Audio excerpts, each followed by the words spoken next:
Salut à tous, alors c'est Frédéric Delavie. Alors ce soir je voulais faire une petite vidéo sur la morphologie des Africains et sur la physiologie des Africains et particulièrement de leur capacité respiratoire, parce qu'on m'avait envoyé un dossier qui était intéressant, qui avait été écrit par un sportif je crois, puis un chercheur en même temps. C'était passé sur le blog de mediapart.fr.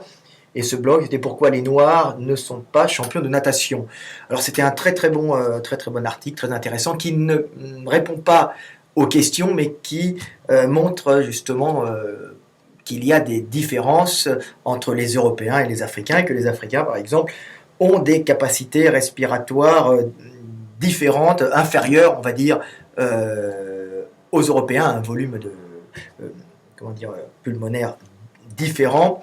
Et c'était des tests qui avaient été faits lors des plongées, dans les clubs de plongée, dans les groupes de plongée. Ils avaient fait des tests sur les Africains et les Européens, et ils s'étaient aperçus que les Africains, quand ils nageaient, alors pas tous les Africains, j'expliquerai quand même qu'il y a quand même des variations, mais en général ça va être les Africains subsahariens de l'Ouest plus particulièrement, et plutôt même peut-être de l'Est aussi, mais pas les Africains des hauts plateaux pour d'autres raisons, comme les Éthiopiens ou même des fois un peu les Kenyans, surtout les Éthiopiens, mais les Africains en général, donc les Blacks, les Noirs en général, consomment moins d'oxygène que les Européens et ont aussi une capacité respiratoire inférieure, donc du coup ils flottent moins. Alors ils flottent moins parce qu'il y a cette capacité respiratoire inférieure, mais aussi parce que pour de nombreux facteurs aussi, qui sont des facteurs où ils sont moins gras, parce qu'il y a justement cette adaptation des Européens à l'hiver et de stocker du gras pour, avoir des calories pour passer l'hiver,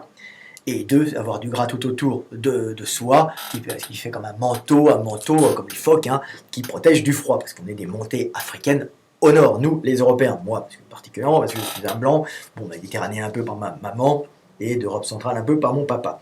Donc, j'ai fait un petit texte pour répondre à ça, et vous allez voir que c'est vraiment en rapport avec le gras, en fin de compte, et avec ce manteau de gras des Européens. C'est si les Européens ont une capacité pulmonaire plus grande, c'est aussi parce qu'ils sont plus gras, et je vais l'expliquer, c'est marrant à voir, et vous allez comprendre, parce qu'aucun chercheur, aucun scientifique jusqu'à présent, alors peut-être qu'il y en a qui l'ont trouvé mais ils n'ont pas écrit dans les magazines, donc je pense avoir la primeur. Alors peut-être qu'il y a des gens qui l'ont trouvé avant, qui l'ont écrit avant, mais j'ai cherché partout, je ne l'ai pas vu.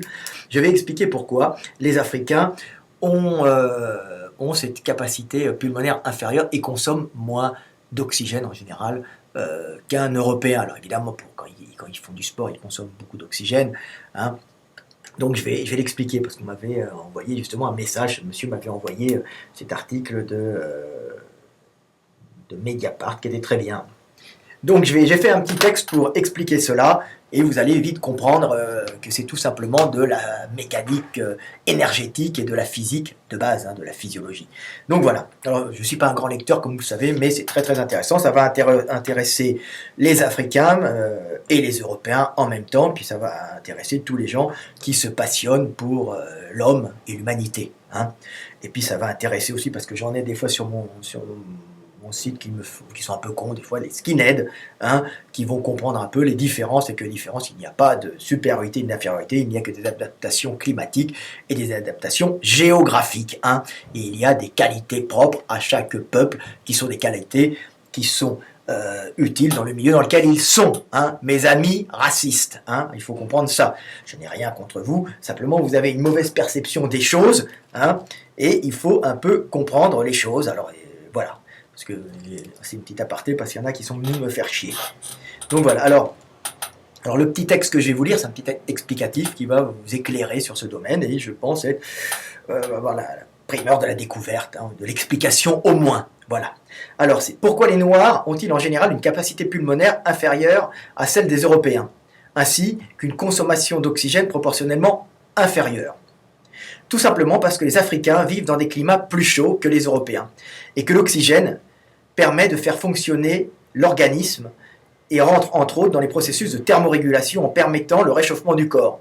C'est un comburant de l'organisme qui, associé au carbone des hydrates de carbone, permet de produire du mouvement et de la chaleur. C'est ainsi que les Européens vivant dans les régions froides, ayant besoin de réchauffer plus intensément leur corps que les Africains, vont, pour éviter les refroidissements, consomment plus d'oxygène. Bah oui, on a un chauffage central à l'intérieur et on a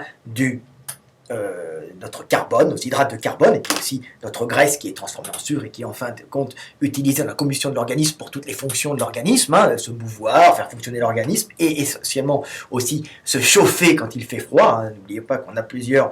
L'Homo sapiens à 100 000 ans, 200 000 ans, en vérité on n'est pas vraiment sapiens, puisqu'on est métissé à Néandertal, qui lui-même est Denisova, toute la bande et compagnie qui étaient des montées successives. Donc on a hérité de ces gens-là qui se sont tapés les refroidissements qui étaient européens, donc les aires glaciaires et tout ça, paléolithique. Hein. Donc il y a eu des sélections terribles et ces gens-là ont créé un système de chauffage central par sélection naturelle, hein, ceux qui avaient plus de graisse, ceux qui métabolisaient le mieux la graisse, et c'est pour ça que nous on a hérité de Néandertal, Denisova, je ne me souviens plus, et toutes les autres espèces qu'on n'a pas encore découvertes qui se sont adaptées avant nous à l'Europe et à ces climats froids. Hein, c'est paléolithique, hein, donc c'est assez vieux. Alors, je termine mon texte. Le système respiratoire et métabolique de l'Européen est donc fait pour consommer plus d'oxygène, une sorte de chauffage central. Tout son corps est fait pour principalement produire de la chaleur, alors que le corps de l'Africain est principalement fait pour l'évacuer par homéostasie. Comme je le dis toujours, tout est calorique, et voir le monde de cette façon permet de résoudre bien des problèmes, et c'est ainsi que je viens de répondre à l'interrogation de nombreux scientifiques qui, sans ma simplicité de raisonnement, chercheraient encore. C'est ma grande modestie. Comme je dis, il vaut mieux pas être modeste dans ces conditions-là, ça ne sert à rien. Quand on découvre un truc, il vaut mieux le crier haut et fort pour que les gens l'entendent. Hein. Donc c'est bien, et dire que c'est soi, comme ça après les gens viennent vous chercher pour vous poser des questions et pour que vous sollicitez votre petit intellect pour que vous puissiez encore répondre à d'autres questions, car j'ai la capacité, comme un oracle, de répondre aux questions que l'on me pose. Mais je n'ai pas forcément la capacité de me poser les questions. Ça, ce sont mes disciples. Hein, j'ai pas des fans, moi, j'ai des disciples et des chercheurs, hein, qui collaborent avec moi. Mes disciples deviennent des maîtres, hein, au passage, hein, car je suis un maître, mais mes disciples finissent par devenir des maîtres. Et moi-même, j'ai eu des maîtres, un maître en tant qu'enseignant. Voilà. Donc voilà pourquoi les Africains ont une capacité pulmonaire inférieure et ils n'arrivent pas à bien flotter dans l'eau et ça leur demande beaucoup plus d'efforts, en plus qu'ils sont moins gras, hein, alors que nous, les Européens, on est comme des phoques, hein, dans l'eau. Donc voilà, c'était une des raisons. C'était un test qui avait été fait, il s'était aperçu de ça dans les écoles de plongée. Alors c'est de nombreux tests. Alors, qu'est-ce que je voulais dire? Alors évidemment, il y a des variations. On se retrouve aussi, par exemple, avec des Éthiopiens, des hauts plateaux, hein, ces petits coureurs de fond qui sont excellents, qui ont proportionnellement quand même une capacité pulmonaire plus importante, hein, parce que ça fait plusieurs milliers d'années, je crois que je ne me souviens plus, mais 70 000 ans, un truc comme ça, ils comptent en dizaines de milliers d'années ces adaptations aux hauts plateaux qui sont à plus de 3000 mètres, les hauts plateaux éthiopiens, et on a là-bas en Éthiopie, en bas, plus au sud, il y a les Bantous, hein, alors évidemment ils ont dû un peu se mélanger, alors ils ont gardé cette couleur noire parce qu'ils sont sous les tropiques, hein, ils sont à l'équateur, et à l'équateur il y a plus de soleil, hein, il y a plus de photons qui arrivent, plus de radiation solaire, donc on est obligé d'être tout noir pour se protéger du chaud, mais comme ils sont dans les hauts plateaux, mais il ne fait pas super froid, mais il y a quand même de l'hiver, ils ont eu cette obligation de s'adapter au manque d'oxygène, hein, à l'hypoxie, en créant avec une sélection naturelle une adaptation par une meilleure ventilation, par une capacité pulmonaire supérieure aux Européens et aux gens qui vivent plus près de la mer, on va dire plus près du niveau de la mer, hein, c'est une question atmosphérique. Hein. Donc ils sont en atmosphère relativement raréfiée, ce qui fait qu'ils ont une grosse capacité pulmonaire et quand ils courent, quand ils redescendent en bas, ils sont en hyper-oxygénation, ce qui n'est pas bon non plus pour eux, qui sont habitués, hein, parce qu'ils ont une respiration beaucoup plus importante. Hein. Donc voilà, c'est un peu le même système d'adaptation qu'ont les Tibétains, ce sont des vieilles adaptations génétiques, alors je crois qu'ils ont trouvé ça, ils se sont aperçus que c'était un gène qui venait peut-être de Denisova, je crois, Denisova, les spécialistes me le diront, donc c'est un homme préhistorique qu'on a découvert et on a analysé ces gènes dans les fragments d'os qu'on a retrouvés et on s'est aperçu que effectivement, il devait avoir des similitudes là-dessus. Alors, c'était les dernières études en cours, hein. Je me demande si c'est pas l'Institut Max Planck de Leipzig avec, oh, je me souviens plus, euh, ce Suédois qui a fait les recherches et qui est à la tête, à la pointe de la recherche génétique. Donc voilà, c'est très très intéressant à savoir. Alors il y a d'autres adaptations à l'altitude, mais celle-là n'entraîne pas une capacité pulmonaire plus importante, hein. Forcément, c'est qu'on a une capacité à produire des globules rouges et une viscosité du sang plus importante, et des globules rouges, pas plutôt des globules rouges capables de transporter plus d'oxygène. Elles sont plus grosses, mais ça pose quand même quelques problèmes, et c'est des adaptations, par exemple, qu'ont les Andins, par exemple. Alors ils ont aussi une bonne cage thoracique, mais ils doublent cette adaptation avec cette capacité à avoir un sang un peu plus visqueux par des plus grosses globules rouges, hein. Je ne suis pas physiologiste, mais c'est à peu près ça. Donc, il permet de transporter plus d'oxygène. Le problème, c'est que cette viscosité peut parfois créer des troubles d'hypertension, parce que comme c'est plus visqueux, bah, le cœur va plus pomper, et c'est pas top, alors qu'il vaut mieux plutôt avoir le système respiratoire qui pompe plus pour mettre de l'oxygène, plus d'oxygène dans le sang. Vous voyez, et avoir une meilleure oxygénation. Donc alors qu'une plus grande viscosité, ça peut poser des problèmes.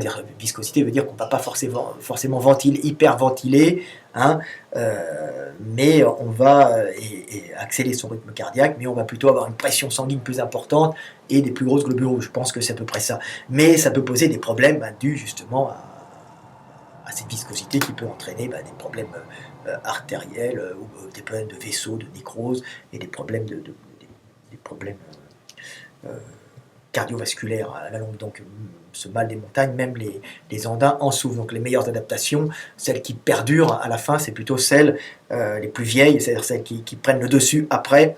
C'est plutôt les adaptations par hyperventilation et par un système respiratoire très important. Alors, avec des mutations, alors il y en a plusieurs. Vous regarderez, hein, sur les sites, regardez les adaptations à l'altitude, mais on n'est pas, c'est un autre, c'était pas pour parler de ça que j'avais fait la vidéo. Donc voilà, c'est à peu près tout.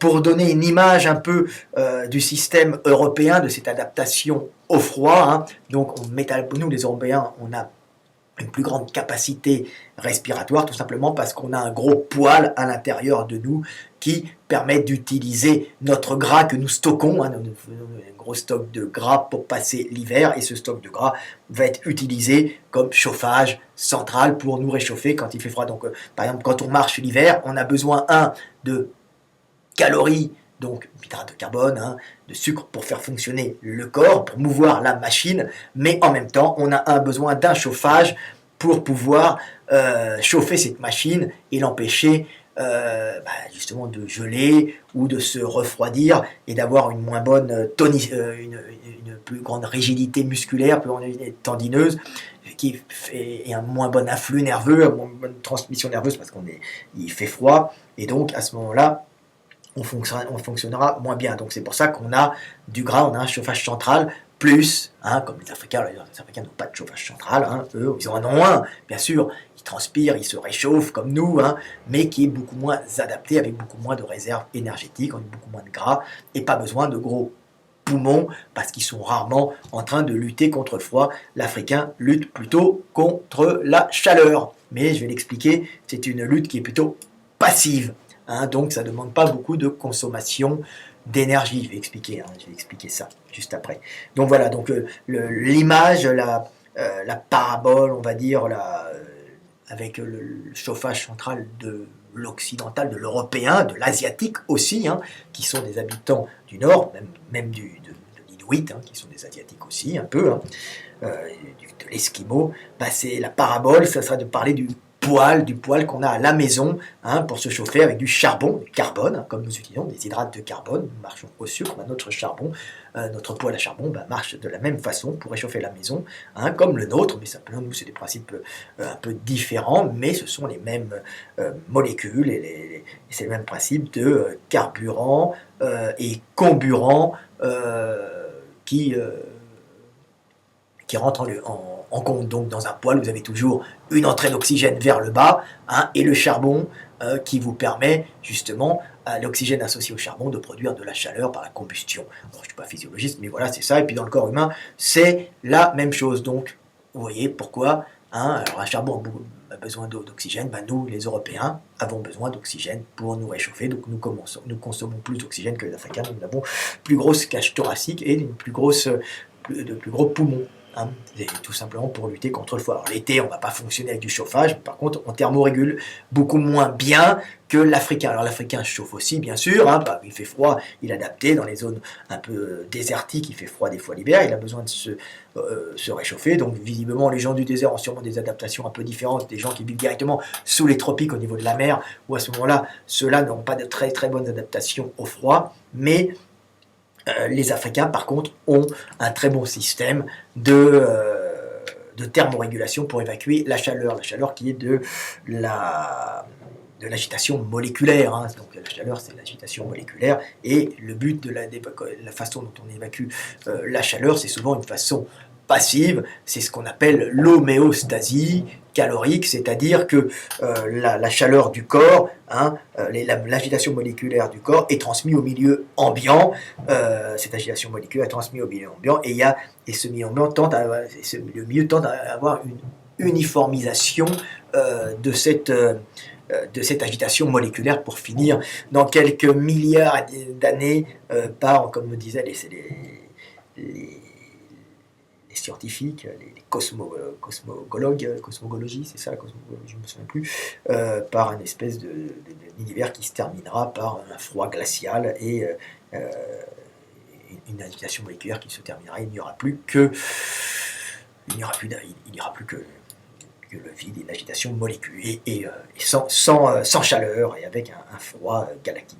Donc, à mon avis, ça ne va pas se passer comme ça puisque c'est des cycles de retour à chaque fois, c'est des débuts et des fins, c'est des contractions, expansions, l'univers. Je l'expliquerai plus tard dans une autre vidéo. Mais voilà. Alors, comment se refroidissent les Africains? Je suis du coq à l'âne. Alors, les Africains, ils se refroidissent par homéostasie, comme je l'ai dit. Donc, le but, c'est d'avoir, donc c'est pas un système actif comme l'Européen, un consommateur d'énergie. Pour se refroidir, justement, il faut éviter de consommer de l'énergie. Et c'est le principe de l'homéostasie. Donc, on a un maximum de surface extérieure et pour un minimum de volume interne. Ces systèmes sur les moteurs de Suzuki, comme j'étais je prenais l'autoroute, je regarde une Suzuki à côté de moi, vous avez ces moteurs où il y a les pistons à l'intérieur qui produisent beaucoup de chaleur, et pour qu'ils se refroidissent quand vous roulez, qu'ils ne montent pas en surchauffe et que le moteur explose par dilatation, vous avez des petites lamelles, tout autour des pistons de ce moteur de Suzuki. C'est tout simplement un système pour augmenter la surface extérieure, puisque c'est la lamelle, ça augmente la surface extérieure, qui permettent ainsi d'avoir plus de contact avec l'air, cet air qui va passer très vite et qui va récupérer ces molécules d'oxygène, tout ça qui vont récupérer l'agitation moléculaire du moteur qui va permettre de le refroidir. Alors, on a le même principe chez les Africains qui sont longilignes, si vous remarquez bien, avec de grands bras, grandes jambes et beaucoup de peau, beaucoup de peau pour avoir beaucoup de contact avec l'air ambiant pour pouvoir thermoréguler. Là-dessus, vous avez un système d'évacuation d'eau par les glandes sudoripares, très très bien ficelé chez les Africains. Pourquoi? Parce qu'ils sont adaptés au climat chaud, comme je l'ai dit, et ils ont beaucoup plus de glandes sudoripares que nous, beaucoup plus petites, et donc quand ils transpirent, on ne voit pas en général perler l'eau sur eux. On dit mais ils ne transpirent pas. Non, ils transpirent beaucoup plus que les Européens, mais donc ils évacuent beaucoup plus de chaleur, surtout sous les tropiques, mais vous ne le voyez pas. Parce que c'est bien mieux, donc en s'évaporant rapidement, vous évacuez très vite la chaleur, alors que l'Européen a moins de glandes sudoripares, donc il va suer de grosses gouttes qui vont rester là, il ne va pas y avoir une évacuation, elles vont perdre lentement cette agitation moléculaire, donc c'est tout le temps moins bien. Donc c'est pour ça que les Africains, par exemple, on disait les Africains qui vivent en Éthiopie, je regardais, c'était en Somalie, ils étaient fiers, ils disaient oh regardez, ils ne transpirent pas, c'était un signe de bonne santé effectivement. En vérité, ils transpirent beaucoup, mais tellement finement, et ça s'évapore tout de suite en enlevant toute la chaleur, que c'est un signe de bonne santé. En vérité, il évacue beaucoup d'eau, mais il est beaucoup d'eau par évacuation, par par transpiration, mais ça ne se voit pas, alors que l'Européen, lui, va devenir tout rouge, perlé de grosses gouttes, et ça va être la merde. Hein, la chaleur ne s'évacuera pas bien. Alors voilà, donc l'idéal quand il fait chaud, l'Africain, il se met à l'ombre, allongé dans un coin, et il ne bouge pas, il sort le matin ou le soir. Hein. Donc ça, c'est le moyen passif d'évacuer la chaleur. Alors, il y a quelques moyens actifs d'évacuer la chaleur, c'est l'hyperventilation. Hein. Donc on évacue la chaleur par l'hyperventilation des poumons. Hein. Donc c'est un système, mais c'est un système qui n'est pas super efficace parce que vous êtes obligé de produire de la chaleur par les mouvements respiratoires, du diaphragme, des muscles intercostaux. Donc c'est pas un système très très économique. Hein. Le meilleur système pour évacuer la chaleur, c'est de rester à l'ombre et de ne pas bouger et de transpirer relax. Voilà, hein, c'est la base. Mais effectivement, quand on doit évacuer la chaleur, vous avez le système de l'hyperventilation, où vous avez, si vous avez des grandes oreilles comme les éléphants, vous avez un système avec des muscles qui vont bouger, ces grandes oreilles hypervascularisées, qui vont permettre d'évacuer la chaleur. Mais c'est pas super efficace. Mais on va dire que comme les éléphants sont des énormes trucs, hein, ils vont pas avoir de problème de surchauffe, puisque la montée en chaleur va pas se faire vite, et ils vont conserver la température de la nuit et monter doucement en chaleur, parce que le centre va conserver une certaine température plutôt relativement basse, qui ne va pas monter à 45 degrés, si vous voulez. Hein. Donc voilà, les éléphants ont beaucoup de problèmes. Mais ceux-ci, ils ont un système de thermorégulation au niveau des oreilles, sûrement parce que le cerveau est pas loin aussi, et ça permet de conserver toute cette zone du système nerveux pas trop chaude, hein, que le reste du corps c'est énorme, et ça va à l'intérieur, on va pas se retrouver comme une vieille maison avec des murs épais en briques. Moi je suis à Budapest dans un hôtel particulier qui date de 1700 et quelques, hein, le bureau d'un grof, d'un comte. Donc les murs sont épais, pas besoin de climatisation l'été, parce que le temps que ça se refroidisse, ça monte pas tellement en chaleur, c'est connu dans les maisons. Donc voilà, c'était un peu pour la thermorégulation des Africains, c'est très intéressant de le savoir, hein, alors que lui, il a une grande peau et tout, alors que par exemple l'Européen, lui, au nord, a un système de thermorégulation surtout lui doit lutter contre le refroidissement, l'Africain doit lutter contre le réchauffement. Donc on a deux individus totalement différents dans la conception, dans la façon de thermoréguler. L'Africain est fait pour évacuer la chaleur. Donc vous voyez les problèmes qu'il a quand il monte en Europe, vous, mes amis africains, vous le savez. Hein, alors que l'Européen, lui, il est fait pour conserver la chaleur. Hein. Donc on a deux mentalités différentes. L'un conserve la chaleur et en produit, l'autre essaye de ne pas en produire trop et essaye de l'évacuer un maximum. L'Africain, c'est un moteur de Suzuki. Hein. Et puis l'Européen, c'est un phoque. Hein. Donc voilà, c'est une boule. Donc même morphologiquement, les Africains sont longilignes. J'étais à la salle de gym, il y avait un grand Africain qui était là avec ses grandes jambes, très longilignes, adapté au climat chaud, pas un poil de gras. Puis l'Européen, à côté, il y en avait un, c'était moi, un peu plus court. Moi, je suis quand même longiligne, mais un peu enrobé. Hein. Et avec un peu de gras, hein, pour fonctionner l'hiver et pour ne pas avoir froid. Hein. Donc les membres les plus courts, la forme du corps se rapprochant plus de la boule. Pour la boule, c'est quoi la boule, hein, c'est la forme qui a le plus de volume intérieur pour le minimum de surface extérieure. Donc dans le principe de thermorégulation, d'homostasie, qui conservera le mieux sa chaleur et qui ne transmettra pas son agitation moléculaire au milieu extérieur. Hein. Donc voilà, donc le problème de la chaleur en Afrique fait qu'il faut justement éviter d'avoir une trop grande agitation moléculaire qui risquerait au bout d'un moment de déstabiliser et de détruire les tissus qui sont faits de molécules et qui vont se dégrader si elles bougent trop comme ça. Voilà. Donc j'espère que vous avez compris. Alors est-ce que j'ai d'autres trucs il faut parler? Tiens, je vais terminer pour mes amis africains, mes amis européens qui s'intéressent au sprint. J'en ai déjà fait, j'ai fait une vidéo.